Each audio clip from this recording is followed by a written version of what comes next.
From The Australian, here's what's on the front. I'm Claire Harvey. It's Thursday, October 23, 2025. The gold price has been going up and up, and now it's going down in a big way.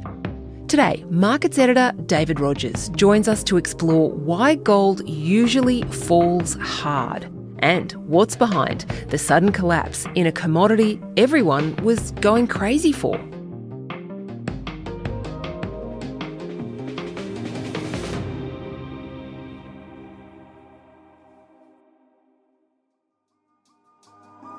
A modern-day gold rush. And in the past 2 years, it's gone parabolic. Hitting a record high of $3,000 an ounce. David Rogers is The Australian's markets editor, and he sits next to me at work. And Dave, there's been something I've been meaning to ask you about. It's the gold price. I went to buy a necklace for my daughter the other day, and I was absolutely shocked at the increase in price since the last time I bought her a little piece of jewellery. Hundreds of dollars had been added to the price of a necklace at Angus & Coote in my local shopping mall. What's been going on over the past few years with the gold price? Well, gold has well and truly more than doubled since late 2022. In fact, it's gone up about 170%. And it's accelerated even in recent last couple of months as the US Federal Reserve has signalled that it's going to cut interest rates further because gold doesn't pay an interest rate. It makes it easier for gold to rise because it's held as a store of value. And so, yeah, no surprise that a necklace would cost at least double what you paid a couple of years ago. Now, the big driver in recent years has been the central banks, particularly the emerging market central banks. They started to be net buyers of gold after the global financial crisis, and that buying really accelerated after Russia's invasion of Ukraine and subsequent freezing of Russian foreign reserves by the Western world. Dave says that was a wake-up call for other countries, think Turkey and China, that they might like to invest in something that's solid and tangible, just in case they fell foul of the United States too. Foreign reserves are what central banks, like Australia's Reserve Bank, buy just in case. It's often foreign currency, like the US dollar or US Treasury bonds. But if those assets are held offshore, they can be frozen as a way of putting pressure on a country. That's what happened to Russia after it invaded Ukraine. That made gold look super safe. Other countries bought up too, including members of NATO, who are on Russia's doorstep. Gold was going off.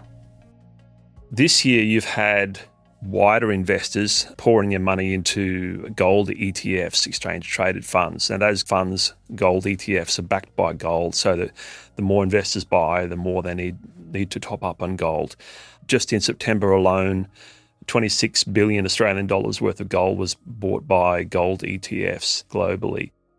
That brings us to Tuesday night, when after hitting a record high of around $4,381 per ounce, gold unexpectedly had a massive fall of 5.3% in a single night. Now, that was the biggest one-day fall since 2013, and there haven't been many instances when gold has fallen that much. Unfortunately, the historical precedent for gold having such big one-day falls is not good. In 2013, it took gold 2.5 years to stop falling after it had that more than 5% fall. I think it was around 9%. And then in 1983, it had a fall of 12%, and it didn't bottom until 1999. So, what is going on? This is a bit different from other times when the gold price has been in turmoil. Back in the early 1980s, when inflation was sky high, investors rushed to gold because it holds its value really well, especially compared with currency and stocks.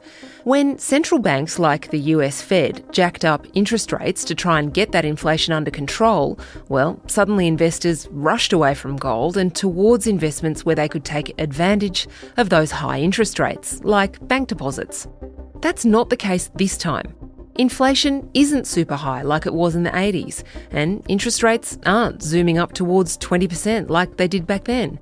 And anyway, it hasn't been investors driving the gold price up. It was central banks worrying about uncertainty and conflict. Dave says it's all a bit of a mystery because although the Middle East has calmed down a bit, the war in Russia is still raging and everyone's worried about Taiwan too.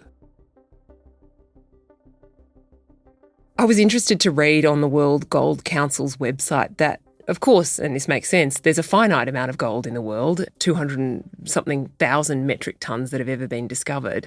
They've got a fantastic graphic where they imagine it being melted down and compressed into a cube that would be 23 metres or so on each side. A few stories of a city skyscraper in the amount of gold that exists in the world, which made me wonder, when central banks buy gold, what do they do with it? Are they just using it to underpin their currency, or are they then trading it, trying to make a profit that way? Yeah, I believe it's a fundamental underpinning of their currency, an asset that can't be wiped out with a keystroke. We know the US has large quantities of gold in Fort Knox, and the Bank of England has physical holdings of gold, and so on around the world. It's one of these remaining physical, finite stores of value. It takes up very little space. It's still extremely scarce, and the cost of mining gold goes higher and higher the more that it's been extracted from the surface. Australians are lining up to buy gold, even though the price of the precious metal has never been higher. Ordinary people go and buy gold as well. In Sydney, they queue up outside a bullion store, and they tend to be there at moments of big change like this. There's also the Indian festival of Diwali, which brings people to buy gold as a bit of a tradition. What's investing in gold about for just a normal civilian? I think gold still has this allure of being a precious metal. Some people are just gold bugs. They just love gold. But there are other potentially smarter ways to have exposure to gold, which are almost equally as safe. That's via gold exchange-traded funds. So if you have units of one of the biggest gold funds in the world, you're just about as safe as having gold yourself. But some people prefer to have it in their own safe.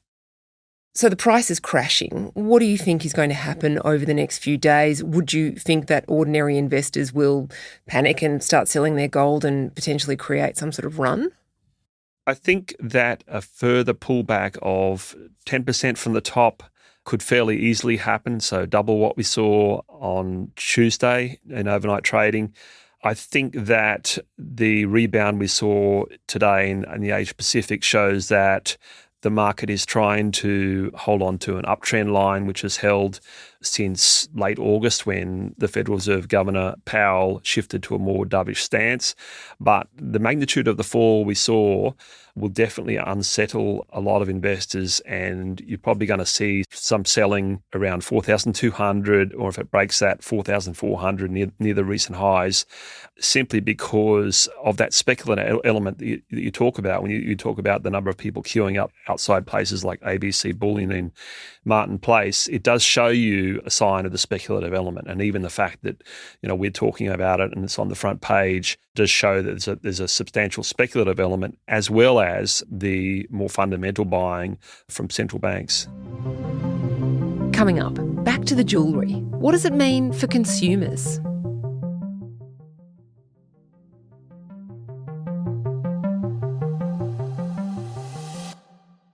In terms of retail, back to the necklace, how long will it take if, let's say, this fall is sustained, how long would that take to flow through to the jewellery market? Is that something that would take years or would never go down? It's hard to say. I think it would take a lot more supply of gold to come on stream to cause a major downshift in the gold price at this point. And there are a lot of marginal gold mines we've heard about coming out of mothballs because of the rise in gold. And so, economics will tell you that ultimately that will stimulate production and the market will find its own level. And I mean, gold has the rise we've had has far outstripped what's happened in inflation in recent years, but many would argue that it has been driven by this portfolio shift by central banks because of the uncertainty in the world. Dave Rogers is the Australian's markets editor. He spends all day blogging what's happening in the markets second by second. It's gripping, I can say, from sitting next to him. Check it out at theaustralian.com.au.